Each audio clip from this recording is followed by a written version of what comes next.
Здравствуйте, наши уважаемые зрители! Мы сегодня с Анной Ивановной Медведской собрались поговорить и подумать. Надеюсь, вам тоже будет интересна наша беседа. Анна Ивановна, здравствуйте! Добрый день. Какую сегодня будем с вами обсуждать тему? Тема такая, что я начинаю раздуваться уже изнутри по поводу нее. Почему? Ну, потому что она у меня такая заряженная, особенно как-то. Тема «Кто я?». Кто я? Да. Кто я? Где я? Какой я? Почему я? Да. Сейчас я думаю, как зайти. Я со своего. То есть вот у меня есть я, которая в течение дня, допустим, что-то делает или что-то не делает. Я как человек депрессивный, утром такая тяжеленькая до 12, потом мне становится как бы легче, и я такая бодрее, и вечером я прям такая как будто уже прям в силах. И вечером я на следующий день себя как будто планирую, что вот я встану, вот это будет, там это будет, вот это сделаю и так далее. И каждое утро мне выдают другого человека. Я себе выдаю, там, не знаю, пусть это будет последние 5 лет, вообще не того, про кого С я... кем вы собирались провести это утро? Да, с кем я собиралась провести этот день. Это вот, ну, как бы я начну с моего момента, да, вот этого, но в целом это такая наша тенденция, что я, как клиентка одна сказала, я планирую все правильно, но не годно это сделать. Нереалистично. Да, то есть, ну, внутри, получается, я абсолютно уверена, что вот будет, там, это будет не понедельник, просто любой другой день, и я буду полна сил, там, или я буду делать это, и это, или вот у меня такой план, а он правильно сделан, но что-то идет не так. И это все усугубляется тем, что ты в себе очень сильно разочарован. Невероятно, да. Ты все время какой-то как лузер, потому что ты не или ты активный, но не успеваешь, или ты недостаточно активный, такой, как должен быть, или ты опять в этот день там что-то не сделаешь, чтобы тебе сулило.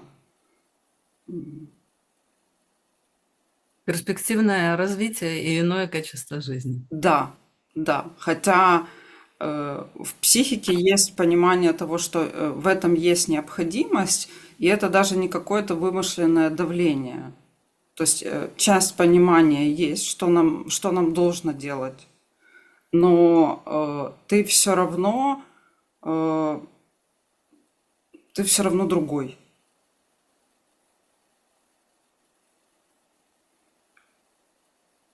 Получается, что реалистичного представления о себе нету, и поэтому планирование происходит не на основании реалистичных возможностей, а на основании желаемых возможностей. И если человек не попадает, если у человека нет привычки опираться на реальность, вот условия игры поменялись, и я подстраиваюсь под них. И у человека нет памяти о том, какой он все время разочарован в себе.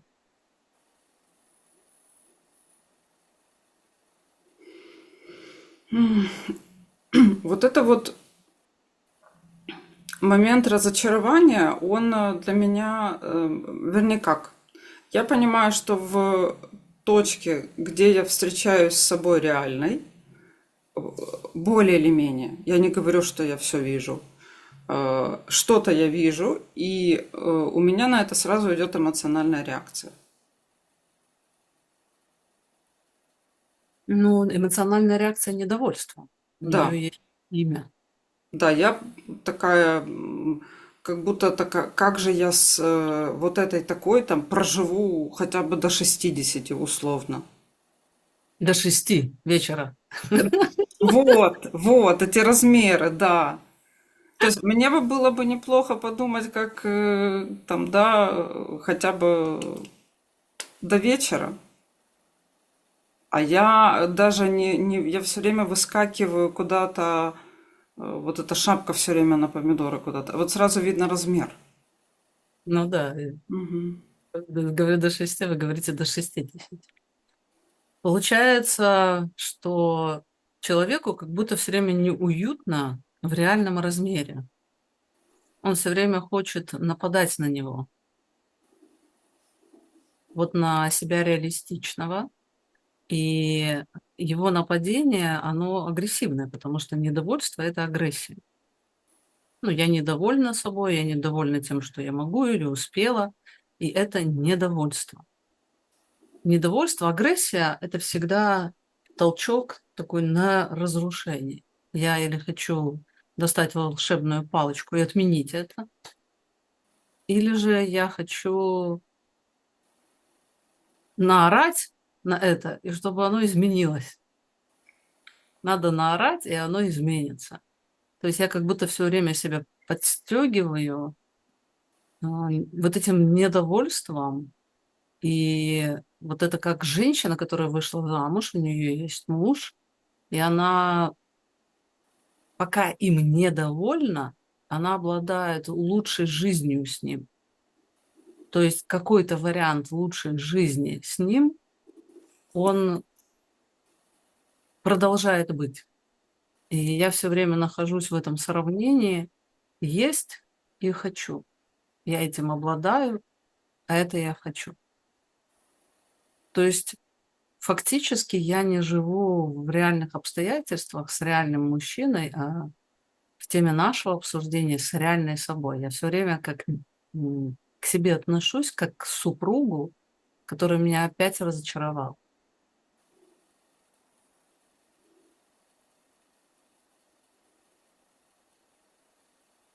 Я не ищу какие-то подходы, какое-то понимание. Это как люди, которые начинают преподавать детям что-то. Вот они с детьми никогда не работали, начинают им преподавать, и они пишут план, что мы на этом уроке пройдем. Но дети, они достаточно такая хаотичная субстанция. У кого-то может заболеть животик, кто-то захочет в туалетик, кто-то начнет, не знаю, драться там где-то в углу, Кто-то ныть. кто-то ныть, да, кто-то будет плакать, что он не выспался. И получается, что весь мой план, он летит в тартарары. И я вынуждена подстраиваться вот под этот коллектив. Я буду успевать меньше. То есть у нас фактически вы рассказываете о том, что вы пробуждаетесь с незнакомкой все время. Кто эта женщина и как мы с ней вообще оказались вместе?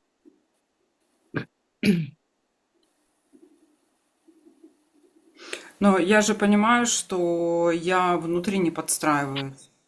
То есть это моя какая-то принципиальная позиция. То есть я как будто вижу вот эту игру такую постоянную, но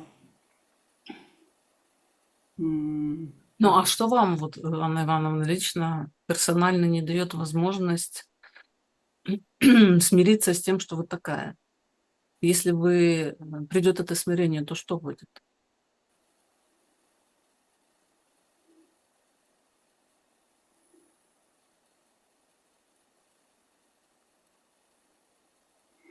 ну, я как-то вот даже смирения нету такого какого-то. Я все время, у меня разочарование, у меня разочарование, у меня разочарование, у меня разочарование. То есть у меня как будто одна реакция. Ну, тогда получается разочарование, или же вы страдаете это по этому поводу, или злитесь. Да, да. Ну и получается, что приходится все время немного приволакивать ножку для того, чтобы на себя не напасть. Ну, потому что разочарование, я буду злиться на себя, если я могу, а я вот не стараюсь. Если я несчастная, болеющая, слабая, покалеченная, то я хотя бы получаю возможность не нападать на себя, право. Ну да, получается, что внутри я себя этим еще как будто дурю. То есть я вижу, как, сейчас я попробую, я вижу определенную слабость. Я или от нее страдаю, или нападаю, но чтобы не нападать, я как будто еще дополнительно подвываю, чтобы себя не избивать. Что я же вот такая слабая.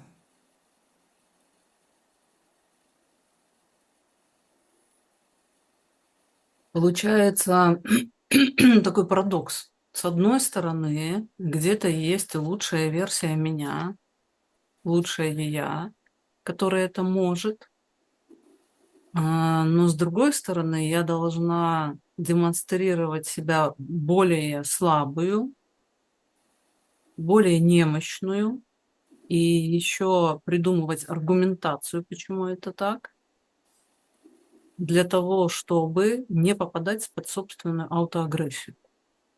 То есть мы имеем как будто две противоположности, абсолютно разные ипостаси себя. Лучшая версия меня и согласие на худшую версию себя, от которой, от которой нет возможности больше потребовать. И я это знаю по практике, когда люди начинают прямо верить в свою депрессию, в свою немощность, то, что они болеют, для того, чтобы оставить себя в покое. То есть как будто я действительно обманываю себя, мне надо обхитрить себя. Вот этот болит животик, я не выспалась, мне и так тяжело, такая нагрузка. Я как будто в постоянном диалоге, где я и так делаю все, что я могу. То есть, если посмотреть, попробовать на вот этот процесс, то как будто бы я занята внутри только вот этим, и это прям целый проект у меня. Да, целый комбинат. Мгм. Я как будто только на него им должна и заниматься. То есть у меня там такая как театральная постановка, в которой э, я до какой-то идеальности допиливаю вот это вот одно и то же, одно и то же. Но эти процессы, они будут забирать громадное количество энергии и будут меня разрывать и выводить из реальности. То есть лучшая версия меня, она не является мной реальной. И вот эта болеющая, слабая версия меня, она тоже не является мной реальной. То есть до той я не достаю, а здесь я как будто должна все время преуменьшать свои способности. Это как начальник, который дает задание, и ты говоришь: не так много работы, я еще не сделала старые отчеты, и так нагрузка неимоверная. То есть как будто все время идет аргументация перед начальником, дающим нереальное задание.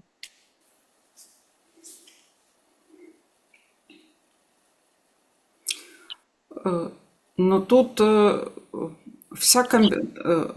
в этих действующих лицах там нет уже как.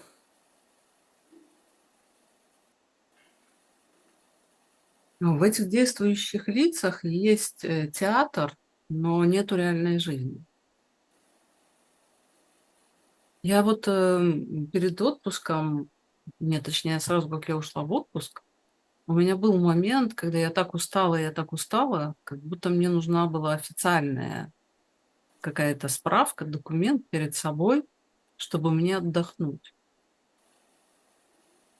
То есть как будто я не могу отдохнуть, когда мне хочется, потому что есть вот это вот надо, которое не соотносится со мной. И получается вот эта настройка на себя, когда ты чувствуешь, что у тебя есть энергия, ты что-то делаешь, когда нет энергии, ты не делаешь.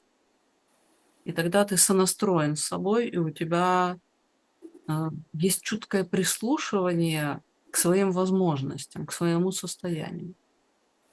А если есть какой-то график работы, например, как ходить в офис утром, например, сегодня я могла бы не пойти, но завтра я бы сделала в 2 раза больше. Я бы тогда была бы гораздо продуктивнее. В принципе, люди, которые уходят работать из дома, они себе могут позволить этот график. То есть фактически это должно быть чуткое прислушивание к себе. И как только мы попадаем в структурный график, мы начинаем немного насиловать себя. Но в то же время, если человек с недостаточно такой вот развитой устремленностью к чему-то попадает в этот свободный график, он начинает разыгрывать вот эти сцены, что я устал, я болею, мне это надоело, и он начинает себя обдуривать так, что он не делает ничего. И тогда структурный график – это единственная возможность делать хоть что-то. То есть мы, получается, в такой вот ловушке. Ой, так за много солнца. Вот в такой вот ловушке находимся. И здесь возникает вопрос, могу ли я доверять себе. Ну, вот в этом театральном кружке не могу. Ну, как будто я думаю, может ли кто-то быть опорной в этом театральном кружке, но никто, потому что там все как будто немножко неадекватные. Все участники этого процесса. Без,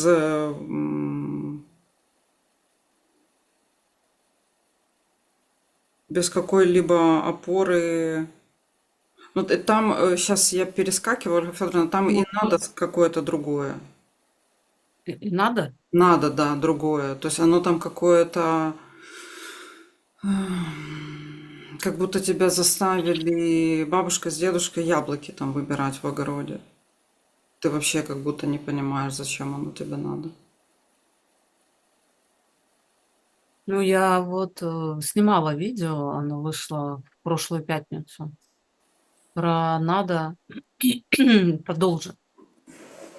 То есть фактически у тебя нет возможности выбирать. Ты находишься, ты сначала ставишь себе задачу, вот вы говорите, что я с вечера планирую.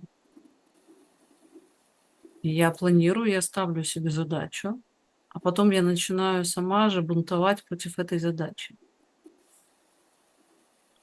И знаете, вот в детстве же такое было, когда надо делать уроки, а я все время откладываю. Вот у меня такая была проблема в выходные, когда я откладывала, и дооткладывалась до воскресенья вечера. И ты, когда делаешь в последний момент, ты как будто мобилизируешься, но вот это откладывание, пока ты не сел за уроки, ты как будто получаешь в 2 раза больше свободы. Ну вот я иду на улицу, и уроки у меня сделаны, или работа у меня сделана. А когда у меня не сделано, я как будто нахожусь в состоянии такого обманщика, который кого-то перехитрил очень умно.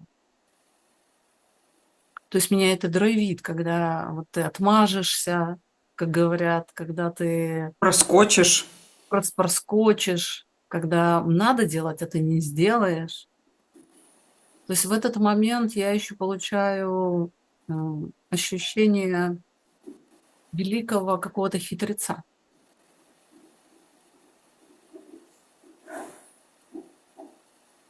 Вот, и вот это кто я, это же тоже я. Это тоже я. И у этого хитреца, который вот это катает эти истерики, ну, который ищет способ не делать, у него такая ярко выраженная идентичность, он очень особенный.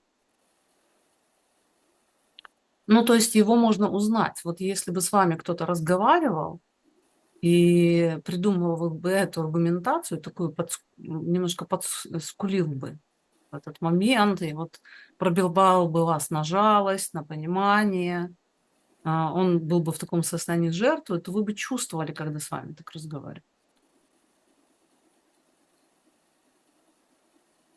Да, я так все время делаю. Только я как будто для меня это, вот если бы мне кто-то говорил, или я, например, когда внутри себя это говорю, оно не режет мне слух. А если я кому-то так буду говорить, я буду чувствовать, что я привираю. Ну, что я что-то продаю вместо конфет что-то другое. Но мы немного так разоблачили эту структуру, которая все время пытается найти способ не делать. Но не менее опасна эта структура, которая принуждает делать. И ты, находясь под ее прессом, вынужден все время ощущать жестокость.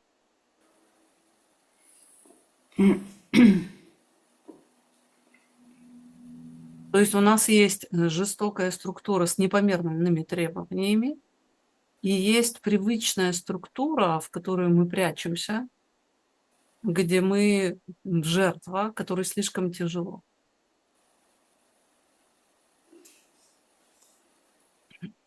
И та структура, они как будто сказочные персонажи, которые имеют мало отношения к реальности. Вот для того, чтобы нам понять эту структуру, нам надо разыграть это как в коллективе. Вот есть руководитель, который постоянно дает какие-то дурацкие поручения, избыточные, и подчиненным приходится все быть более и более изощренными в том, чтобы не делать, изощренными в аргументации этого неделания. И получается, что руководитель должен давать посильное поручение, в котором подчиненный, делая его, он ощущает, что он молодец. Но если я буду находиться внутри этой структуры, я это не могу там сделать. Мне надо это делать какими-то другими, как другим пониманием, другим умом, не вот этим. Ну да, потому что человек недовольный собой и человек, оправдывающий свое безделие, он все время не достигает ощущения удовлетворенности. Оно ему недоступно. Он не попадает в точку состоятельности. Мгм. Я ощущаю свою ценность, я ощущаю, что я могу, и я ощущаю удовлетворенность от сделанного, в точке, в которую не могут прийти эти два персонажа. Потому что первый будет недовольный, а второй будет все время делать меньше, чем он может. А мы чувствуем удовлетворенность, когда мы делаем максимум. Ну, не максимум, но когда мы делаем что-то больше, чем могли до этого. И хорошо делаем. Вот, а вот это хорошо в этой структуре Оценочно. А. нет, пусть будет хорошо, качественно, умно, Мгм. но в этой структуре таких параметров не существует. Там все время я находится в голоде. ну, оно не... Это как супругом или супругой ты все время недоволен, он все время не да. И когда тобой постоянно недовольны в семье, ну, ты там недостаточно вкусно готовишь, недостаточно хочешь секса, недостаточно зарабатываешь денег, недостаточно высокую должность занимаешь, то ты начинаешь разрушаться как личность. То есть ты все время м, ущербная. На тебя смотрят как на ущербную, чтобы говорят как с ущербной. И ты все время чувствуешь себя плохой и виноватой. Я плохая, я мало того, что плохая, но я еще и виноватая в этом. Виновата в этом.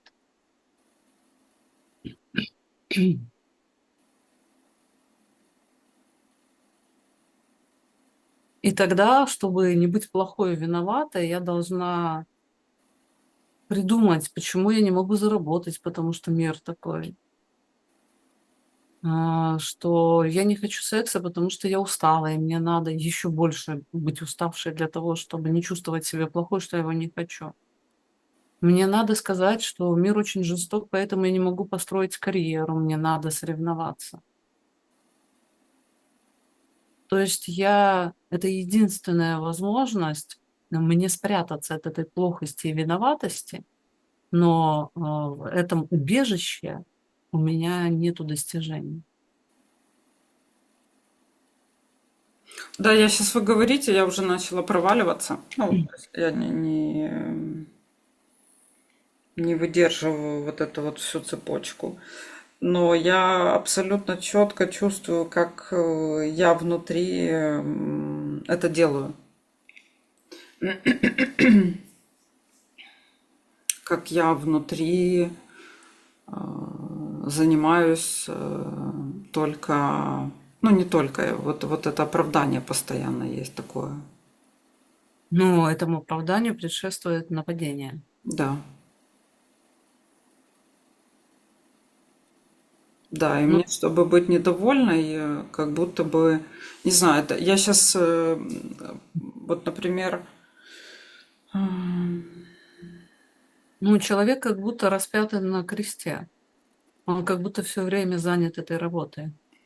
но у меня вот в этой схеме или в этом театре нету вообще никакой возможности измениться. Нету. Там я не могу, я даже если как будто бы постараюсь, то все равно я себе скажу, ну мало. Ну вот все равно ты там, не знаю, не дотягиваешь, несостоятельно, но все равно не то.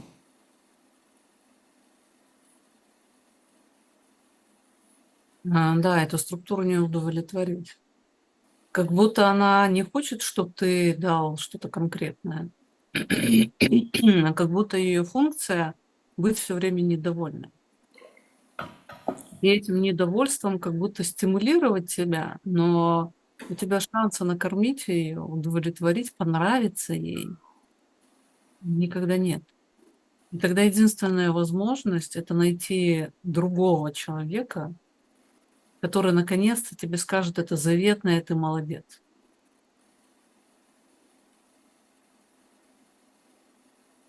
То есть в это ощущение «я молодец, я все время стремлюсь попасть», оно для меня такое заветное, но я сама туда попасть не могу, потому что реалистичного представления о себе нету. И надо все время прятаться в той, которая может меньше, той, которая может меньше, и постоянно это доказывает. И я обрекаю себя вот, да, на это неразвитие.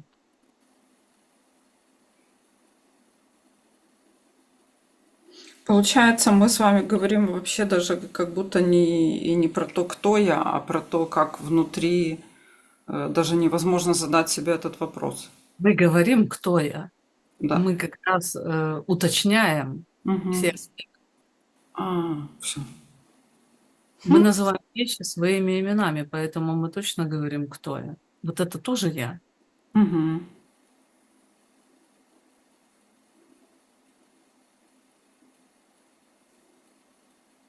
Поэтому другие люди — это как будто единственный наш шанс ощутить вот эту состоятельность. И даже когда другие люди нам говорят, там, ты молодец, ну, в чем-то ты сделал, мы все равно как будто сомневаемся. Ну, они действительно могут это сказать для того, чтобы нам польстить. То есть другие люди этот голод тоже не могут накормить. Да, мы сейчас как будто говорили то, что я, да, больше принесла, но есть, я знаю случаи, когда люди действительно много делают, у них куча обязательств, дети, работа, и все равно тот же результат внутри. Тоже недовольство, тоже недостаточность, ну, как бы, как один в один. Но вот эта точка я молодец. Это точка, где я могу получить заслуженный отдых. То есть там я имею право на этот отдых. А не достигнув ее, мой отдых — это всегда прокрастинация, это всегда лень. То есть я его себе организовываю, вот когда подвываю, поднываю, придумываю аргументацию, но я не ощущаю, что этот отдых заслуженный.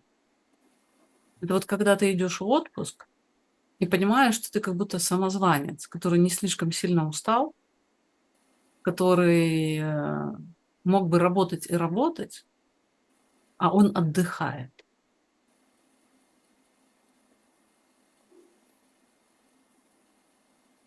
Но с другой стороны, если мы с вами уберем эту недовольную структуру, которая недовольна, не удовлетворена и не хвалит, то личность вообще может остановиться. Да,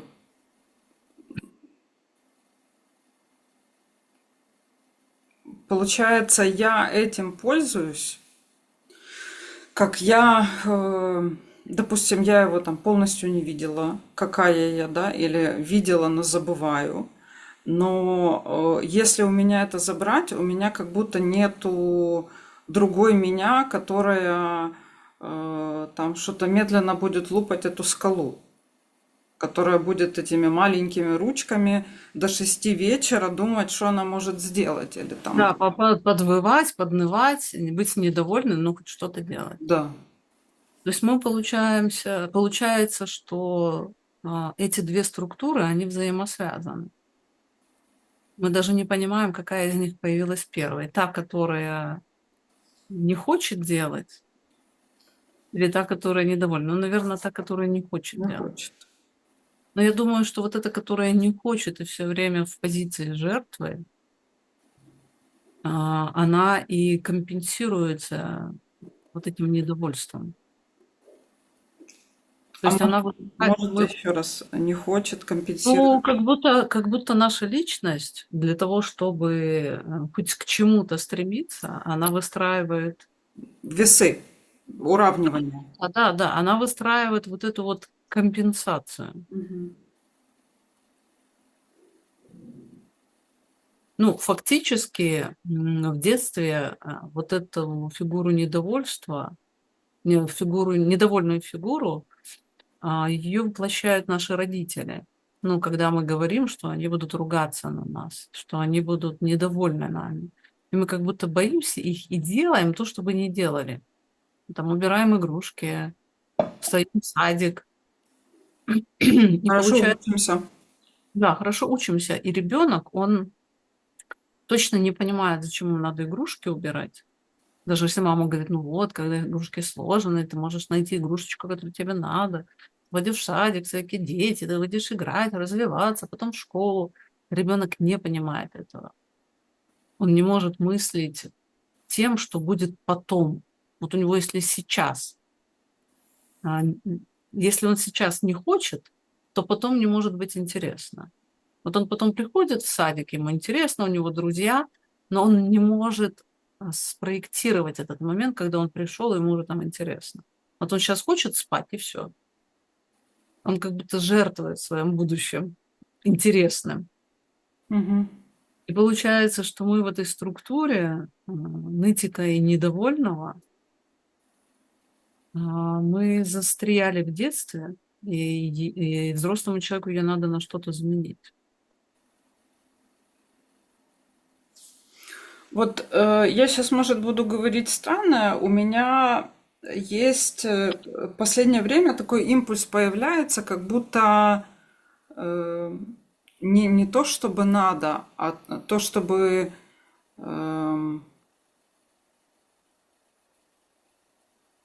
сейчас вместо надо. То есть, если ты хочешь вот это, ты делаешь вот это. Там какая-то как такая причинно-следственность, и она с фактажом, она не эмоциональная. Но этот импульс у меня очень маленький. То есть он такой, как подает мне сигнал, я соединяю как будто бы это в голове, и такая как будто в себя прихожу, но чтобы встать и вот согласно ему как бы грести ручками и ножками у меня не получается, я все равно скатываюсь вот в это получается. Это какое-то совсем что-то другое, какое-то понимание. Но это какое-то состояние делателя, ну, у которого есть понимание вот этой причинно-следственности. Он сосредоточен на деле. Мгм. У него нету там себя как центральной фигуры, вокруг которой разыгрывается этот сюжет. У него есть действие, вокруг которого разыгрывается сюжет. Я делатель, я осуществляю это действие, и это действие даст мне вот этот вот результат. А здесь мышление, мне это надо, не надо, я хочу это, не хочу это, я могу это, я не могу это. И здесь очень большая озабоченность собой. А вы сейчас говорите на деле, а у меня такой тихий голосок воет. Боже, я же такая слабая. Я же такая слабая, как я это буду делать? Ну вот. Но вот и я смотрю на себя как на инструмент или же как на механизм, у которого есть определенные возможности. Ну вот, например, я вас давно знаю, Анна Ивановна, и я понимаю, что можно как-то вам поручить или попросить в чем-то помочь, в чем вы точно будете состоятельны и точно делаете лучше. Мгм. Ну вот и мы, если посмотрим на себя, если мы посмотрим не на придуманный какой-то образ, а просто на фактаж, ну, что я могу, что у меня получалось, где я была компетентна, то я тоже понимаю, в чем специализация моя, в чем что я действительно могу. Вот без этого нытья я просто смотрю на себя как, как будто на постороннего человека, который что-то может, который действительно это может и это уже делает. И тогда, если я на это смотрю, то тогда я делаю действие. Как делатель делаю действие.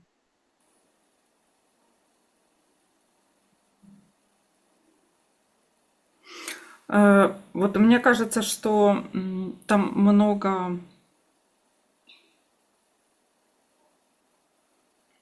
там как более или менее спокойно и конкретика какая-то, там вообще нету эмоций. Ну, Там куда есть, там есть эмоции, но есть? там есть эмоции, но там действительно мы как будто попадаем в узкое пространство, где все понятно. Мгм. Как вот в армии. Там все понятно.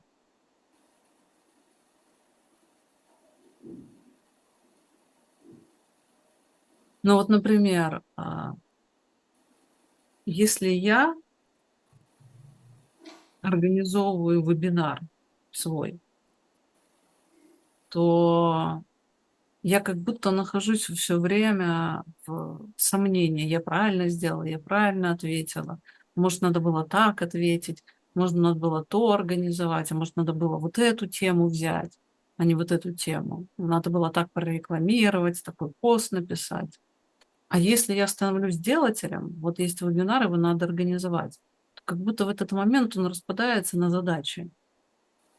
Он распадается на конкретные шаги, которые я должна сделать. И я делаю задачу.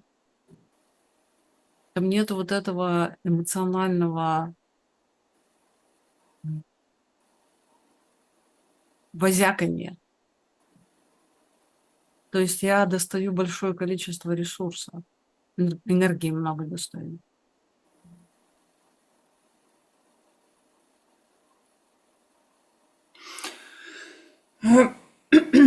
Как, например, руководитель дает какое-то задание подчиненным, а подчиненные говорят, ну вот, может нам это не делать, а может лучше так, а другой подчиненный говорит, да нет, вообще вот так надо. Руководитель говорит, делаем. Делаем так, как я сказал. Я беру на себя ответственность. А вот такой сейчас, может быть, я совсем уйду по поводу этого делания. Э, вот я отправляла на прошлой неделе племяннице посылку через перевозчика.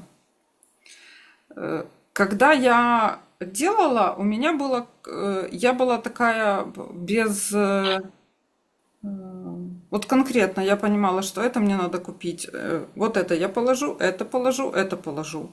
Это мне надо там взять, это там, вот у меня на это есть время. То есть у меня как будто был такой четкий план без, ну, без какого-то такого особенного внутреннего состояния. Когда посылку я отправила, через пару дней я начала вспоминать, что я не положила, что можно было положить. Мгм, мгм. Вот какие-то и плюс еще я вспоминаю, вот когда племянница приезжала, она говорила, вот я вот это вот, если бы.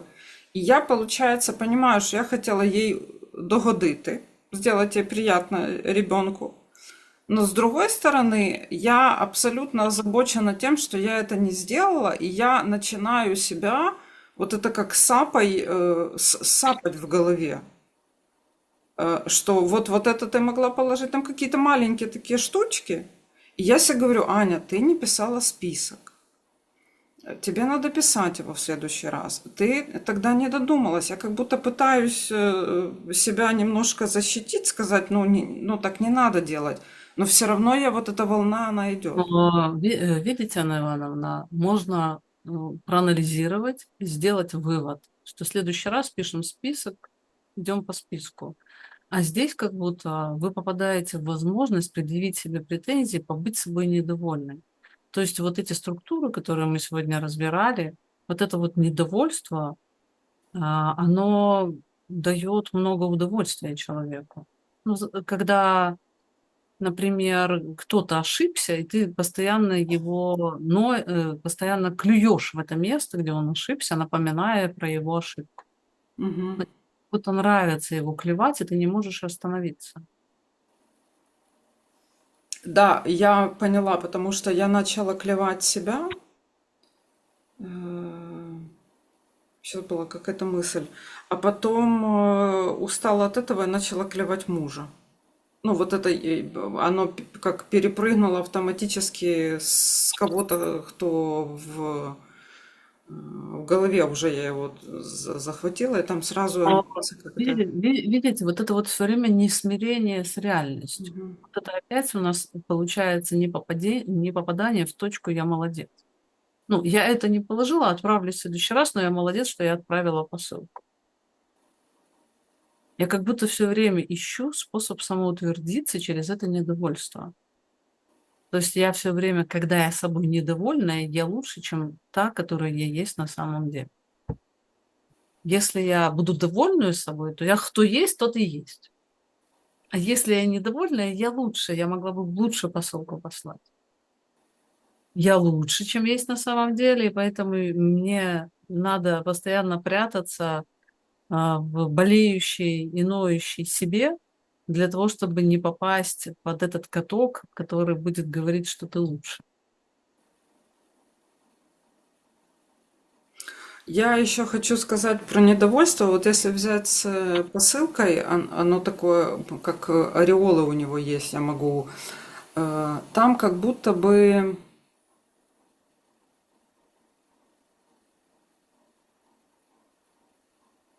там есть какое-то эмоциональное наполнение, в котором я действительно в это верю. Я действительно верю вот в эту плохость какую-то. Как это происходит? Или это я... ну ты же не положила. Ну да, не положила. Мгм. Но вам как будто не положила, и надо тут еще устроить вот это вот причитание, вот эту головку на бочок. Не положил, ну не положил.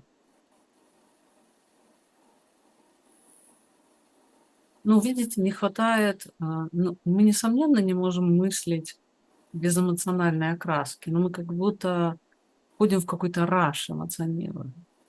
Да, да, вот это там есть, и оно такое наполнено, но что важно сказать, оно практически всегда наполнено одинаковыми эмоциями.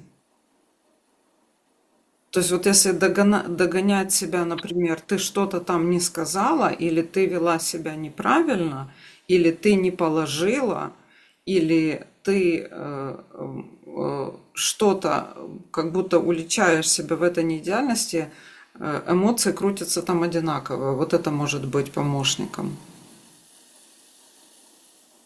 Да, и там есть ощущение застревания в одном и том же.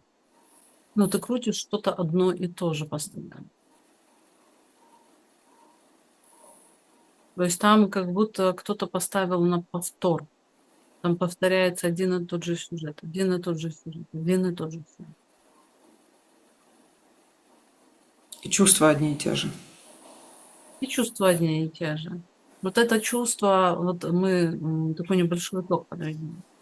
Вот это вот недовольство собой, это может быть лучше. В тот момент, когда я недовольна, я отождествляю себя с неким несуществующим образом, и мое убежище от непомерных претензий к себе, где я вынуждена поверить в то, что я гораздо хуже, чем есть на самом деле, для того, чтобы выйти из этого удара.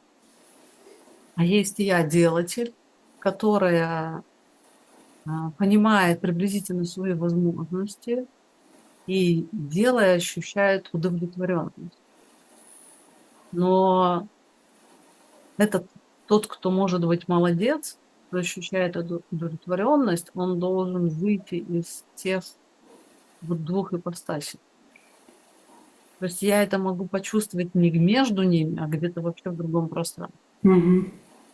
И вот это ощущение удовлетворенности собственной ценности, когда мы себе вообще не можем дать, мы будем очень зависимы от тех людей, которые нас хвалят. И мы не можем, когда самостоятельно это сделать, ну, получить удовлетворение, сказать «я молодец», то даже когда нас другие хвалят, мы можем попасться на удочку манипуляций. Когда ты молодец, а ты вообще не молодец. То есть все равно выстраивание собственной системы координат, оно нам необходимо. Будем заканчивать, да, наверное, Ольга Федоровна? Да, Спасибо большое. какой-то маленький, но важный кусочек обсудили. Да, да, да, да. Очень, очень важно. Без очень. Ну что, наши дорогие зрители, надеюсь, наше размышление с Анной Ивановной об этих внутренних процессах тоже запустило и ваш ум. Пишите свои комментарии, возможно, какие-то дополнения или же более конкретное описание этих процессов. Будем друг другу учителями. А я вас в конце хочу пригласить на вебинар «Больное самолюбие». Будем наблюдать за тем, как мы страдаем и злимся из-за того, что наш прекрасный образ подвергся, по нашему мнению, нападению. Всем пока и до встречи. До Вам до свидания.